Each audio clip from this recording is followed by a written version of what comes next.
Bismillahirrahmanirrahim. Saya akan awali dengan sebuah salam yang menyatukan kita dalam ikatan persaudaraan dan sungguh merugilah yang tidak menjawabnya. Assalamualaikum warahmatullahi wabarakatuh. Slide-nya bisa ya?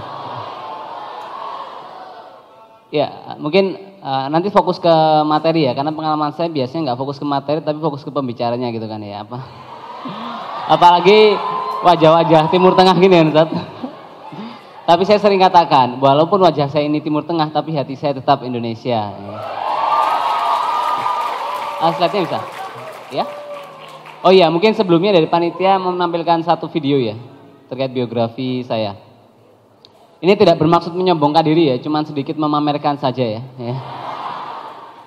Ya mungkin bisa tayangkan.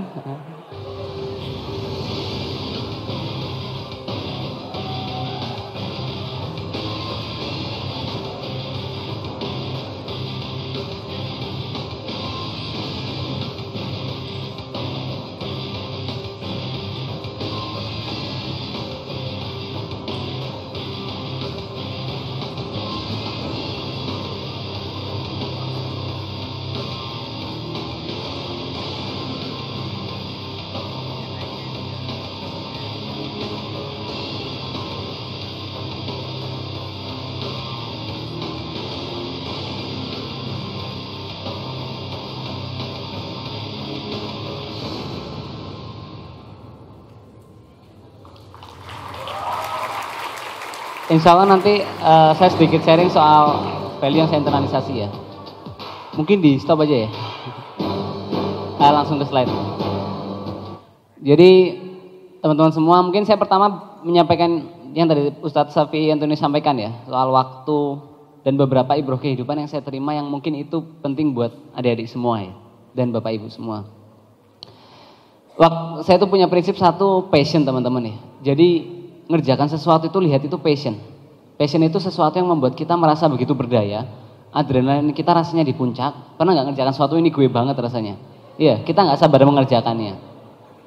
Jadi pertama itu pleasure, hal yang kita sukai. Kalau kamu mau menikmati kehidupan dengan pencapaian yang optimal, pastikan hidupmu memenuhi 3 hal. Pertama, pleasure, hal yang kita sukai ya. Bekerja yang kita sukai itu rasanya tenang sekali ya. Seperti pemain bola kan, mereka seperti liburan 360 hari dalam waktu setahun.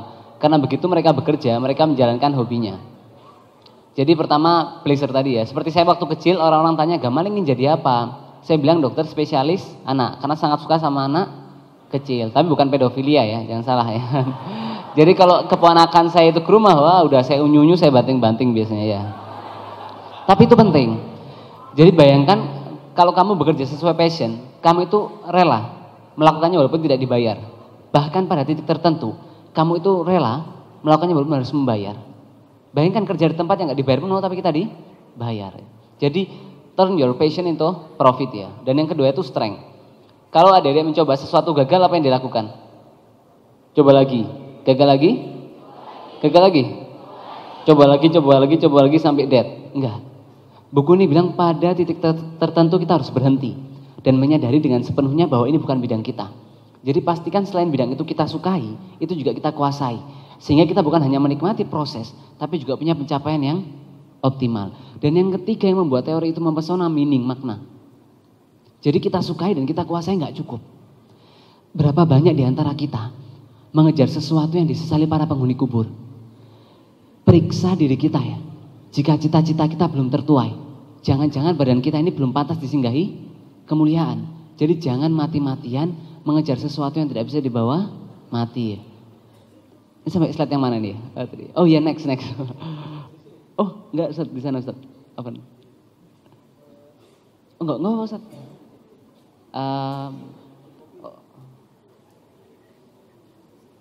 Atau saya turun aja mungkin? Iya boleh, daripada mereka. Permisi Ustaz. Jadi saya ini sebenarnya fans beratnya Ustadz Syafi'i ya. Masya Allah sekali. Beberapa tahun yang lalu itu saya baca buku beliau. Saya masih ingat di buku depannya itu ada salah satu tulisan yang sangat menginspirasi saya ya. Kalau saya tidak salah Ustadz ya, your future is depend on your daily routine. Jadi masa depanmu ditentukan oleh aktivitas harian kan. Itu saya internalisasi sekali dalam pribadi waktu itu. Jadi saya berusaha menumbuhkan rasa bersalah ketika menggunakan waktu untuk sesuatu yang tidak bermanfaat. Sehingga kita itu teruslah bergerak ya. Teruslah bergerak dan kita akan menjadi pusaran yang menarik karunia atau kebaikan datang kepada kita. Jadi tadi itu ketika kesukaan kita ya, when our interest intersect with mastery, bertemu dengan ketangguhan kita lalu kita bungkus dengan ketulusan, maka lihatlah bagaimana Allah membesarkan kita. Next. Nah, ini yang divine calling ya. Next. Saya beri sedikit ilustrasi teman-teman ya.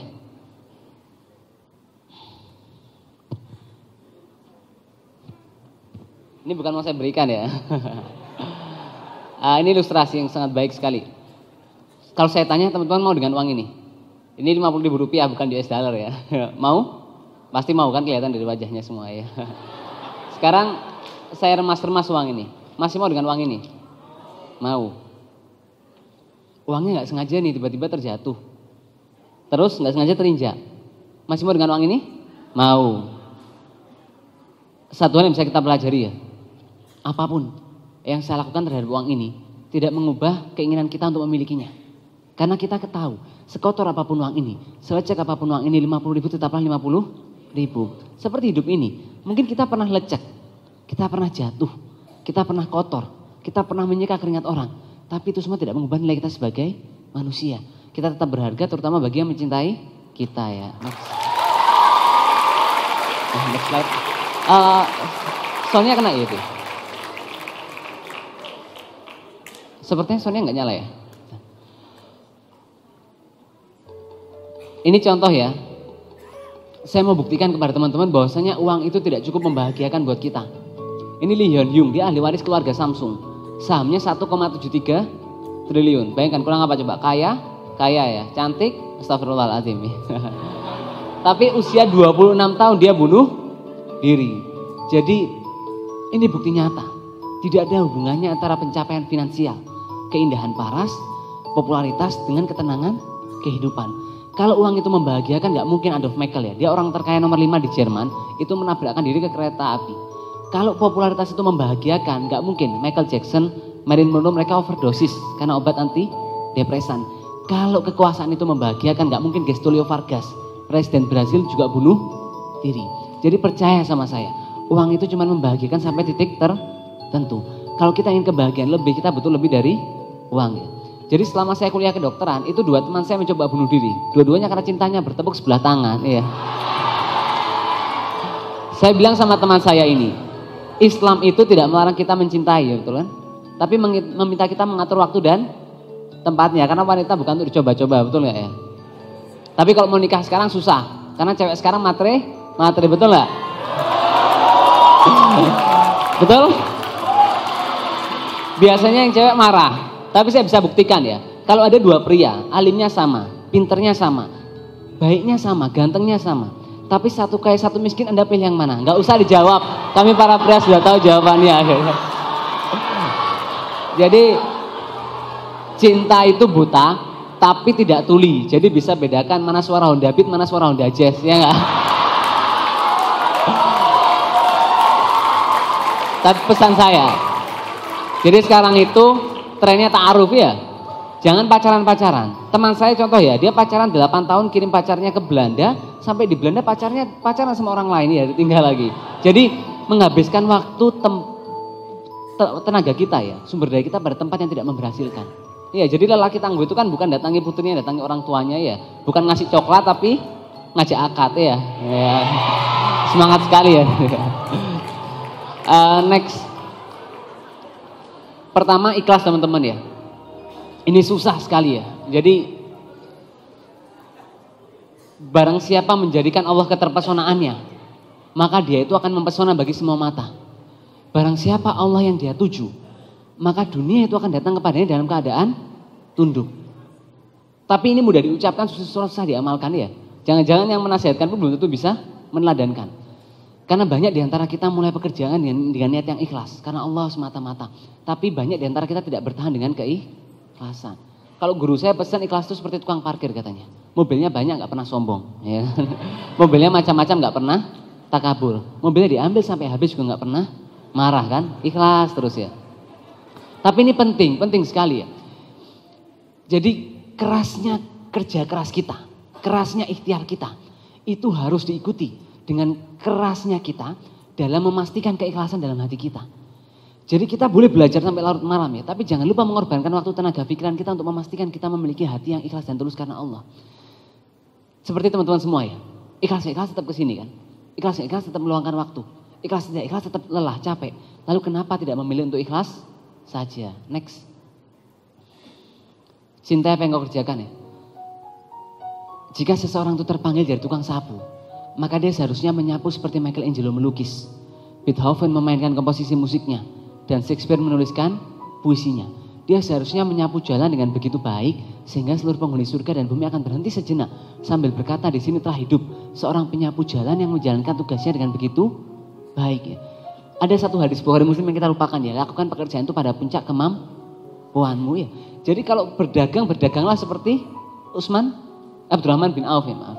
Kalau mau belajar matematika seperti Al-Khwarizmi, jadi lakukan semuanya pada puncak kemampuan kita. Karena ruang-ruang penyesalan itu hadir ya, ketika kita tidak memberikan terbaik yang kita bisa. Next. Pernah baca buku ini teman-teman? Ini buku sudah terjemahkan bahasa Indonesia ya, Nicholas. Next. Jadi ini kisah seorang anak, dia sama keluarganya liburan ke Italia. Mobil mereka diikuti perampok, terus perampok itu menembakkan pistol beberapa kali. Ayahnya baru tahu Nicholas ini tertembak tepat di belakang kepalanya. 2 hari dirawat di ICU, akhirnya Nicholas ini meninggal dunia. Orang tuanya itu melakukan hal yang fenomenal ya waktu itu. Jadi orang tuanya mendonorkan 7 organ tubuh Nicholas untuk menyelamatkan 7 nyawa manusia kan. Kenapa disebut Nicholas Effect? Jadi data di Amerika itu menunjukkan 18 orang meninggal setiap hari karena menunggu donor organ. Kalau lihat jurnal di Inggris, setiap hari 3 orang meninggal karena menunggu donor organ. Setelah orang tua Nicholas mendonorkan organ tubuhnya, angka donor organ dunia itu meningkat 300%, 4 kali lipat. Jadi saya ingin membicarakan soal namanya pengorbanan. Tadhiyatu dakwah. Ada salah seorang pemuda ini pernah kirim surat ke ulama di Mesir. Islam ini agama yang mulia. Islam ini agama yang benar. Tapi kenapa sekarang Islam itu ditekan? Dijawab seorang ulama ini dalam sebuah kitab yang berisi 3 bab. Dan salah satunya adalah karena orang-orang kafir itu rela berkorban. Lebih besar dibandingkan pengorbanan orang-orang Islam untuk agama mereka. Di antara uang-uang yang kita miliki, berapa yang kita sedekahkan? Di antara 24 jam waktu kita, berapa yang sudah kita berikan? Karena saya cerita soal Aremania ya. Kan bersahabat dengan Persija kan ya. Bagi sebagian orang, Aremania ini tidak santun, kurang sopan. Tapi ada ibroh yang mereka lakukan bagi saya. Saya dibesarkan orang tua saya untuk melihat hal positif ya, di antara berbagai kekurangan seseorang dalam kehidupan itu. Ketika 99 Arema dilepas sponsor, Aremania turun ke jalan jual RBT, koran, stiker supaya Arema bisa ikut turnamen. Terulang, tahun 2009 dilepas oleh sponsor, Aremania turun ke jalan lagi. Jangan-jangan pengorbanan Aremania untuk Arema itu jauh lebih besar dibandingkan pengorbanan kita untuk agama yang kita yakini kebenarannya. Kita anak muda punya 2 pilihan. Pilihan pertama, bangun pagi, mengorbankan waktu, tenaga, pikiran buat kebaikan, belajar, bekerja, berdakwah. Atau pilihan kedua, bangun jam 8. Nanti malnya belum buka, sudah depan mal ya. Begitu malnya buka, tawaf 7 putaran dalam mal itu ya kan. Kemana-mana pakai kacamata hitam, ya ditanya kenapa pakai kacamata hitam? Karena masa depan saya terlalu cerah, silau lihatnya gitu ya. Kawanku semuanya. Hidup ini gak terasa kan? Sangat tidak terasa. Sekarang saya berusia 26 tahun. Kalau kamu punya kakek usia 70 tahun, tanyakan. Kakekmu akan mengatakan, hidup ini gak terasa. Kakek sudah berusia 70 tahun. Seperti itulah kehidupan. Berlalu begitu cepat. Jadi jangan sampai kita menghabiskan waktu pada tempat-tempat yang tidak memberhasilkan kehidupan kita dan memberikan kebermanfaatan. Next. Yang kedua itu prestatif ya. Jadi waktu kuliah itu saya punya moto 4A. Ibadah taat, IP 4, prestasi hebat, dan menikah cepat. Dan yang ingin saya ceritakan sekarang, ada sebuah ibroh besar ya, yang saya terima 4 tahun yang lalu. Jadi saya itu punya 5 cita-cita, teman-teman semua. Pertama, saya ingin jadi dokter. Sejak kecil itu, saya ingin jadi dokter. Ketika saya sudah masuk di kedokteran, saya itu ingin jadi motivator waktu itu. Saya datang ke ruangan guru saya, Dr. Arif Alamsyah. Saya bilang, dok, saya ini mau jadi motivator. Saya bingung kan, mau jadi motivator nggak ada yang ngundang. Ya. Akhirnya saya paksa semua staf saya di kerohanian itu untuk mendengarkan training motivasi rutin. Tapi apa yang terjadi 4 tahun kemudian ya? Perusahaan training consulting saya, Impact, itu alhamdulillah kami sudah memberikan training lebih dari 17 negara, termasuk 2 dari 3 universitas terbaik dunia ya, Cambridge dan Harvard University. Tapi bukan itu ibrohnya. Belajar teman-teman ya. Saya pernah ingin jadi peneliti. saya ke ruangan kakak kelas saya, dia mahasiswa berprestasi ya, jadi mahasiswa paling bagus di universitas saya. Saya ke tempatnya dia, jadi dia tuh kalau masuk kamar, keluar tuh sudah satu proposal penelitian. Saya ke ruangan dia, saya pelajari semua. Cara dia cari data, saya pelajari cara dia konsultasi ke dosen, cara dia menulis, cara dia googling, cara dia publikasi penelitian dan lain sebagainya. Saya lakukan hal yang sama. Tidak lebih dari 1,5 tahun ya, alhamdulillah saya dapat 12 penghargaan ilmiah. Saya ingin jadi entrepreneur, kakak saya yang memotivasi ya. Jadi kakak saya nomor 2 itu lulusnya 7 tahun, tapi usia setahun di atas saya, tapi investasinya luar biasa. Dia bilang, Gamal kamu dokter, kalau kerja di rumah sakit bagus gajinya berapa? 10 juta misal nih, setahun dapat berapa? 120 juta, 10 tahun 1,2 miliar. Jadi kamu kerja 10 tahun, uangnya nggak dipakai apa-apa nih, baru bisa buat beli rumah depan rumah kita. Itu belum ditambah kuliah kedokteran 7 tahun loh ya, jadi 17 tahun. Itu turning point saya entrepreneur ya. Tapi pertanyaan selanjutnya kan, what will you do with the money kan? Nah, saya belajar, saya yang jadi wirausaha sosial, saya membuat seperti yang teman-teman tahu salah satunya klinik asuransi sampah. Saya belajar ke guru saya Dr. Rita Rosita. Jadi dia itu mengembangkan sebuah program asuransi Rp1.000. Saya ke ruangan dia dengan teman saya ingin belajar. Jadi seperti membuka botol minum. Kalau teman-teman nggak tahu caranya apa yang dilakukan? Dibanting, ditekan, diinjak ya. Padahal caranya apa? Tinggal kita buka tutup botolnya. If you do what I have done, you will get what I have got. If you always do what you have always done, you will always get what you have always got. Jadi kalau kamu melakukan apa yang biasa kamu lakukan, kamu akan mendapatkan apa yang biasa kamu dapatkan. Jadi belajar. Jangan sia-siakan orang hebat yang ada di sekitar kita ya. Kalau saya setiap pekan diundang Pak Syafi'i, senang sekali saya kan bisa training rutin. Jangan disia-siakan. Karena boleh jadi orang-orang itu yang memberhasilkan kehidupan kita ya. Next. Ini ada anak tanya sama bapaknya, Pak, apakah balon yang hitam juga bisa terbang? Bisa nggak? Next. Dijawab sama ayahnya, nak, bukan warna balonnya, tapi isi balon itulah yang membuatnya bisa terbang. Jadi berhasil gagalnya kita nggak peduli. Mau bapak kita tukang becak, bapak kita pengusaha properti, bapak kita pemilik showroom mobil, bapak kita supir angkot, nggak peduli. Semua tergantung kapasitas dan kompetensi diri kita. Jadi jangan ada alasan ya. Misal Dika ditanya, Dika kenapa nilainya jelek? Buah jatuh tidak jauh dari pohonnya mama gitu ya. Jadi sudah nilainya jelek, durhaka sama orang tua ya. Next. Jadi no excuse ya. Saya pernah teman saya bilang, Gamal saya gagal jadi dokter karena waktu SPMB saya pilek, dia bilang. Teman-teman tahu waktu agresi militer Belanda II, Jenderal Sudirman itu paru-parunya tinggal 1. Pak Karno bilang, sudahlah Pak Dirman istirahat saja, pulang saja. Tapi jawabannya apa? Yang sakit Sudirman, jenderal besar tidak pernah sakit. Lance Armstrong kanker testis stadium 4 divonis mati dalam waktu 5 tahun, harapan hidupnya hanya 40%. 18 bulan dia kembali ke turnamen dan menjuarai Tour de France 7 tahun berturut-turut. Kalau kamu bilang nggak berprestasi karena masih muda, Korus Mozani seorang anak berusia 12 tahun mencalonkan diri sebagai presiden. Idenya luar biasa. Kalau saya jadi presiden, saya akan bernegosiasi dengan Barack Obama untuk membeli Pulau Hawaii. Lalu saya pindahkan warga Israel ke Pulau Hawaii sehingga Palestina mendapatkan kembali tanah airnya. Saya akan larang ibu dan lain sebagainya. Jadi jangan ada alasan ya. Next. Next, saya lewati ya. Next. Next lagi. Apakah, nah sekarang saya mau cerita satu kisah yang paling saya cintai ini. Jadi 26 tahun saya hidup di dunia, ini kisah yang paling merasuk ya ke hati saya. Kisah ini diawali ketika Rasulullah ditanya oleh salah seorang sahabat. Wahai Rasulullah, kota manakah yang akan dibebaskan terlebih dahulu? Konstantinopel atau Roma? Rasulullah menjawab, kota Heraklius terlebih dahulu, artinya Konstantinopel. Itu merupakan sebuah bisyarah, kabar gembira bagi kaum muslimin. Bahwasanya salah satu pusat peradaban terbesar akan dibebaskan oleh kaum muslimin ya. Next. Ada sebuah hadis lain yang menjadikan kisah ini menarik ya. Jadi Konstantinopel ini luar biasa teman-teman. Dia terletak di ujung pulau, dikelilingi oleh Selat Bosphorus, Laut Marmara dan Selat Tanduk. Dan seluruh lautannya itu dikelilingi oleh rantai, sehingga kapal-kapal musuh tidak bisa melewatinya. Daratannya itu dikelilingi oleh dinding yang tingginya 30 meter dan lebarnya 9 meter. Begitu luar biasa Konstantinopel ini, hingga Napoleon itu pernah mengatakan, andai kata dunia ini merupakan satu negara, maka Konstantinopel inilah yang paling layak menjadi ibu kotanya. Ada sebuah hadis lain yang menjadikan kisah ini semakin menawan.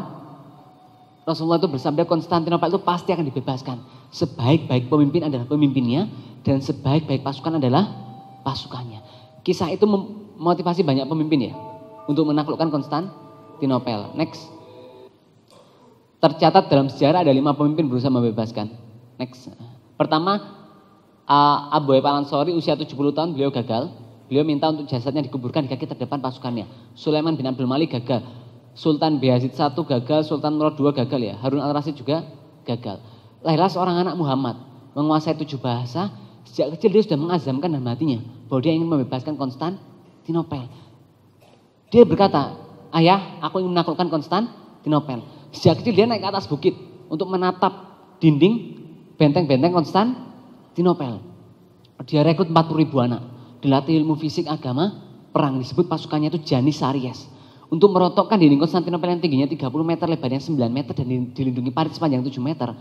Dia menciptakan senjata yang bisa melemparkan peluru yang beratnya 700 kg. Next. 6 April 1453, Muhammad Al-Fatih membawa 250.000 pasukan dengan 400 kapal perang untuk membebaskan Konstantinopel, artinya membawa Islam masuk ke Konstantinopel. Serangan dari 3 penjuru. Dari sebelah selatan pasukannya harus berhadapan dengan pasukan dari Konstantinopel, dari sebelah timur harus melewati benteng yang tinggi dan kapal-kapalnya harus melewati rantai-rantai yang sangat besar. 14 hari perang tidak ada tanda-tanda kemenangan bagi pasukan Muhammad Al-Fatih. Bahkan ada salah seorang mujahid Islam ya, Hasan Ul-Abid, itu yang tewas hanya untuk menancapkan bendera Islam di puncak menara Konstantinopel. Sebagian pasukannya sudah mulai berkata, penasihatnya berkata, sudahlah Muhammad Al-Fatih, kita menyerah saja, kita pulang saja dan kita serang di lain waktu. Tapi apakah Muhammad Al-Fatih menyerah? Tidak ya. Akhirnya Muhammad Al-Fatih ini mencoba suatu cara yang melegenda ya. Jadi kunci pertahanan Konstantinopel itu karena lautannya dikelilingi oleh rantai, sehingga kapal-kapal Muhammad Al-Fatih tidak bisa melewatinya. Apa yang dilakukan oleh seorang pemuda berusia 23 tahun ini?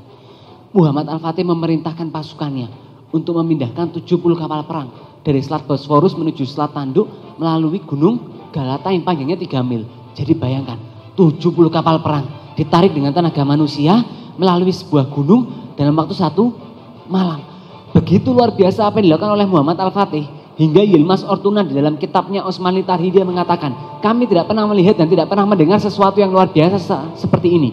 Muhammad Al-Fatih telah mengubah bumi menjadi lautan dan dia telah menyeberangkan kapal-kapalnya di puncak gunung sebagai pengganti gelombang lautan. Sungguh kehebatannya jauh melebihi apa yang dilakukan oleh Alexander yang agung. Akhirnya takbir berkumandang di langit Konstantinopel dan 29 Mei Konstantinopel berhasil dibebaskan melalui tangan Muhammad Al-Fatih ya. Next. Pertanyaannya, apa yang bisa membuat seorang pemuda berusia 23 tahun bertahan 52 hari perang dan membuktikan sabda Rasulullah 825 tahun setelah sabda itu disampaikan? Keesokan harinya Muhammad Al-Fatih mengumpulkan pasukannya untuk sholat Jumat. Dia ingin memilih pasukan terbaik sebagai imam sholat. Sholat Jumatnya pasukan Muhammad Al-Fatih itu sholat Jumat terpanjang di dunia ya, yang panjangnya 4 km. Dia ingin memilih pasukan terbaiknya, dia minta seluruh pasukannya berdiri. Lalu dia tanya, wahai pasukanku, siapa di antara kalian yang pernah meninggalkan sholat wajib semenjak akil balik, silahkan duduk. Tidak satupun pasukannya duduk. Pertanyaan kedua, siapa di antara kalian yang pernah meninggalkan sholat rawatib semenjak akil balik, silahkan duduk. Sebagian pasukannya mulai duduk. Pertanyaan terakhir, siapa di antara kalian yang pernah meninggalkan sholat tahajud, sholat malam semenjak akil balik, silahkan duduk. Seluruh pasukannya duduk kecuali Muhammad Al-Fatih. Tidak sulit bagi Allah untuk memenangkan pemimpin sebelumnya. Tapi kenapa Allah memilih Muhammad Al-Fatih? Mungkin Allah ingin menunjukkan kepada kita, dulu pernah hidup seorang pemuda yang dia menjaga kedekatannya dengan Allah. Dan dia membuktikan, ya ayyuhalladzina amanu tansurullaha yansurkum wa yusabbit aqdamakum. Jika engkau menolong agama Allah, niscaya dia akan menolongmu dan meneguhkan kedudukanmu. Next. Saya percepat ya. Next. Jadi muslim itu harus jadi yang terbaik ya. Ini terserah, tapi jangan diisi terserah ya. Jadi kita itu akan berharga kalau kita melakukan sesuatu yang orang lain tidak bisa gantikan kita. Kalaupun ada yang bisa menggantikan kita, dia tidak bisa melakukannya dengan sebaik kita. Next. Maaf ya, saya percepat sedikit. Next. Nanti full versinya di episode selanjutnya ya. Next. Yang ketiga ini visioner ya teman-teman. Next. Ini orang merampok bank. Ditanya sama manajer banknya ya, what will you do with the money? Mau kamu pakai apa uang ini ya? Bingung perampoknya, karena dia nggak pernah ikut tazkiyah ya kan? Nggak pernah ikut SKB juga ya. Jadi dia nggak punya visi hidup. Jadi merampok pun jelas harus merampok sekian untuk tabungan berapa, pengadaan barang berapa, ya untuk investasi berapa gitu. Next. Tadi kita tertawakan perampok itu, bagaimana dengan sekarang dengan kita ya? Sudah mondar-mandir sekolah rumah berapa tahun? TK, SMP, SMA, 6, 12, tambah 2 tahun, 14 tahun. Tambah kuliah lagi kan. Apa yang dicari? Ilmu. Yang lain? Jodoh ya. Teman-teman, sekarang bukan waktunya kita bicara apa yang mau kita capai. Tapi waktunya kita bicara seberapa cepat kita mencapainya. Untuk menempuh 400 meter, siput butuh waktu 37 jam. Tapi F1 hanya 9 detik. Jadi tentukan apa yang mau kita capai. Lalu kerahkan semua sumber daya kita untuk mencapai dalam tempo singkatnya ya. Next. Nah sekarang saya mau cerita tentang ayah ibu saya. Ibu saya ini luar biasa sekali orangnya. Masya Allah sekali. Jadi sejak kecil kalau saya itu mau ujian, ibu saya tanya, Gamal ujian jam berapa sayang? Jadi saya panggilnya Mami dan Abi, integrasi spiritualitas dengan modernitas ya. Saya bilang jam 9 Mami, apa yang dikatakan ibu saya? Waktu kau ujian, Mami di atas sajadah. Setiap apapun terjadi dalam hidup saya itu selalu coba awali dengan sebuah pertanyaan, apa yang Allah inginkan di balik ini semua ya. Jadi, Masya Allah sekali ibu saya. 46, ketika usia 46 tahun ya, ibu saya itu mau kuliah ilmu tafsir, bukan S2, S3. D1 di Universitas Muhammadiyah Malang waktu itu. Saya sama saudara saya sama ayah saya tanya, ini Mami mau apa Mi? Sudah usia 46 tahun kok mau kuliah lagi? Apa jawaban ibu saya? Mami itu ingin menyelamatkan anak-anaknya dari api neraka dan ingin mengerti arti bacaan sholat. Tahun lalu ya ketika saya makan malam kedua dengan Pangeran Charles, waktu itu seorang deputi tanya kepada saya, Gamal, what is the most valuable thing that you get from this award ya? Jadi apa hal yang paling berharga yang kamu dapatkan dari penghargaan ini? Ya saya bilang ketika ibu saya SMS dan bilang Mami bangga sama kamu. Tidak pernah saya temui orang-orang berhasil itu yang mengesampingkan kedua orang tuanya. Maka terimalah dengan ikhlas bahwa cara kita memperlakukan kedua orang tua kita itu adalah pemberitahuan kepada Allah bagaimana Allah memperlakukan kita. Satu di antara 3 amal yang paling Allah cintai itu anak yang berbakti kepada kedua orang tua. Dan satu di antara 2 azab yang Allah percepat di dunia selain pemimpin yang zalim adalah anak yang durhaka kepada orang tuanya. I have something left for someone I must not disappointed ya. Jadi saya sering berpesan ke adik-adik saya juga, tidak mendoakan orang tua setelah sholat, itu adalah salah satu bentuk kedurhakaan. Ulama-ulama besar pun, kemarin saya minta tim saya waktu itu menganalisis, siapa sih ibu-ibu dari para ulama besar itu. Jadi kalau lihat Imam Syafi'i, jangan lihat Imam Syafi'i, lihat ibunya. Dia lahir dari seorang ayah yang ketika makan buah delima menelusuri sungai untuk mencari pemiliknya, akhirnya dia bertemu seorang pemilik kebun, dia bekerja sebulan, diminta menikahi anak dari pemilik kebun itu. Dan mereka menjaga apa yang dimakan Imam Syafi'i ya. Bahkan pernah ibunya itu keluar. Waktu itu Imam Syafi'i di rumah nangis. Tetangganya ini gak tega. Akhirnya Imam Syafi'i itu disusui sama tetangganya. Begitu pulang, ibunya langsung angkat kaki Imam Syafi'i langsung dibalik-balik supaya dia memuntahkan susunya. Karena ibunya takut. Apa jangan-jangan ada hal yang tidak halal sedikit itu masuk kepada anaknya. Jadi percaya sama saya teman-teman ya. Apakah kita ini tidak tergoda untuk menghangatkan hari kedua orang tua kita ya. Membuat orang tua kita ini bangga dengan pencapaian yang kita lakukan. Dan orang tua kita itu sudah berkorban sangat banyak sekali. Mengorbankan cita-citanya ya. Jangan-jangan ayah kita ini punya cita-cita dari pengusaha. Tapi dikorbankan semua supaya kita bisa mendapatkan kesejahteraan dan tempat yang terbaik dalam kehidupan kita. Ibu kita berkorban banyak. Jadi jadikan orang tua itu sebagai motivasi terbesar kita salah satunya ya. Selain kita tentunya harus berorientasi kepada Allah. Itu untuk membahagiakan kedua orang tua kita. Ketika Umar bin Khattab waktu itu pergi malam hari, ada seorang anak, dia diminta oleh ibunya mencampurkan air ke susu ya. Ibu anak itu nggak mau karena dia berkata Allah Maha melihat. Langsung Umar bin Khattab minta anak itu menjadi menantunya. 2 generasi kemudian akhirnya Utsman bin Abdul Aziz ya, salah satu khalifah yang hebat. Jadi pasti kalau ada orang-orang besar itu lihat, yang menaklukkan salah satu wilayah besar itu, kalau saya tidak salah penakluk Persia ya, itu ibunya pun, dia ketika ditanya, dia mengatakan, saya hanya mau menikah dengan laki-laki yang punya cita-cita menaklukkan Persia ya. Jadi pasti, kalau lihat ulama besar, lihat siapa? Ibunya. Kalau ada orang berhasil tuh lihat siapa orang tuanya. Itu jadi motivasi buat kita. Karena ketika orang itu ingin melihat keberhasilan anaknya, lihat ibunya. Ketika negara itu mau hancur ya dilihat bagaimana wanita-wanita.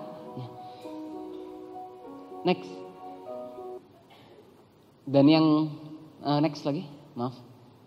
Next. Yang kelima ini ya, tawazun ya, seimbang. Next. Jadi ini artikel masuk di majalah Fortune, mengapa eksekutif kelas A hanya bisa menjadi bapak kelas E. Dia pebisnis berhasil tapi dibenci oleh anaknya ya, karena tidak seimbang ya. Jadi saya pun sedang belajar nih bagaimana betul-betul kita seimbang. Teman-teman kan mahasiswa ada 4 tipe ya, kupu-kupu itu kan kuliah pulang, jadi kuliah dead ya. Ada yang kura-kura kan kuliah rapat jadi rapat dead gitu ya. Yang parah kunang-kunang itu kan kuliah nangkring dead. Yang keempat apa? Kuda apa itu? Kuliah dagang dead, bukan kuliah dakwah. Jadi dakwah dead masuk surga gitu kan ya. Next. Jadi Imam Nawawi itu berpesan bagilah waktumu menjadi 3 ya. Sepertiga untuk diri sendiri, sepertiga untuk umat, dan sepertiga untuk Allah. Next. Einstein hebat enggak? Wajahnya lambang kejeniusan, 100 tahun kematiannya menjadi 100 tahun setelah teorinya ditemukan, diperingati sebagai tahun fisika. Namanya jadi nama unsur kimia Einsteinium. Next. Tapi Michael Hart itu meletakkan dia di urutan nomor 10 di antara orang paling berpengaruh ya. Lihat di atas Nabi Muhammad, Nabi Isa. Jadi orang yang mendasarkan hidupnya pada nilai-nilai spiritual akan punya pengaruh lebih besar dibandingkan orang-orang yang hanya mendasarkan pada nilai-nilai intelektual. Next. Warren Buffett, tahu kan? Dia terkenal 2010 karena mengalahkan Bill Gates yang sudah 10 tahun jadi orang terkaya. Tidak banyak yang tahu. 2 tahun sebelumnya dia menyerahkan 80% kekayaannya untuk sosial ya. 300 triliun separuh APBN kita 5 tahun yang lalu. Next. Tapi ada yang lebih hebat, Abu Bakar As-Siddiq ya. Dia menyerahkan 100% hartanya buat kebaikan. Jadi orang yang mendasarkan hidupnya pada nilai spiritual, dia juga akan rela berkorban lebih besar. Next. Saya akan akhiri kebersamaan kita dengan berbagi tentang sahabat saya. Sahabat yang sangat saya cintai, sahabat yang sangat saya sayangi. Beliau adalah aktivis dakwah di Fakultas Kedokteran Brawijaya, Malang. Sahabat saya kuliah. Mungkin karena Allah sudah tidak sabar lagi berjumpa dengan hamba yang ia cintai ini. 22 Januari 2011, beliau meninggal dunia karena terlindas truk kontainer. Waktu malam hari, saya kabarkan kepada teman-teman bahwasanya Andrian telah tiada. Teman-teman tahu apa yang mereka tanyakan? Gamal, ini Andrian yang suara tilawahnya itu bagus kah? Gamal, ini Andrian yang sering azan di musola itu kah? Gamal, ini Andrian yang suara koriknya itu bagus kah? Jadi sahabat saya ini dikenang dengan kepandaiannya melantunkan ayat suci Al-Quran dan hobinya mengumandangkan azan. Semua ini akan kita tinggalkan teman-teman. Harta yang kita tumpuk, kepintaran yang kita banggakan, keindahan paras yang kita sombongkan, semuanya akan kita tinggalkan. Tapi betapa kita lalai mengingatnya. Seolah-olah kita ini akan hidup selamanya. Sehingga kita mengutamakan dunia yang fana ini.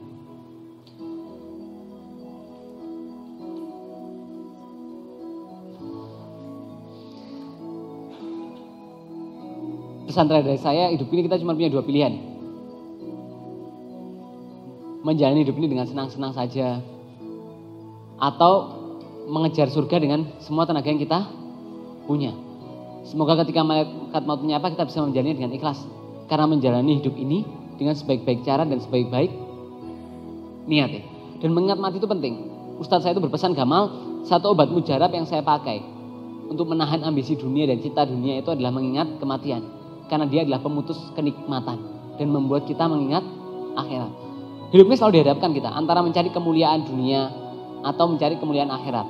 Dihadapkan antara pilihan mengumpulkan tabungan akhirat atau tabungan dunia. Kita diberikan pilihan untuk mengejar hidup yang nyaman atau mengejar mati yang nyaman ya. Tapi jangan lupa mengingat mati ya. Karena melupakan kematian itu akan membawa kepada ketenangan yang membahayakan. Dan barang siapa Allah yang dia tuju, Allah akan memudahkan urusannya. Dan dunia akan datang kepadanya dalam keadaan tunduk. Terima kasih, semoga bisa menjadi kebaikan buat kita semua. Jangan mati-matian mengejar sesuatu yang tidak bisa dibawa mati.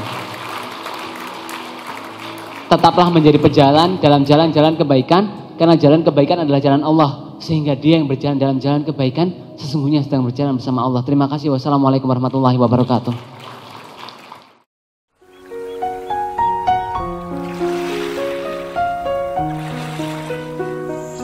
Aplikasi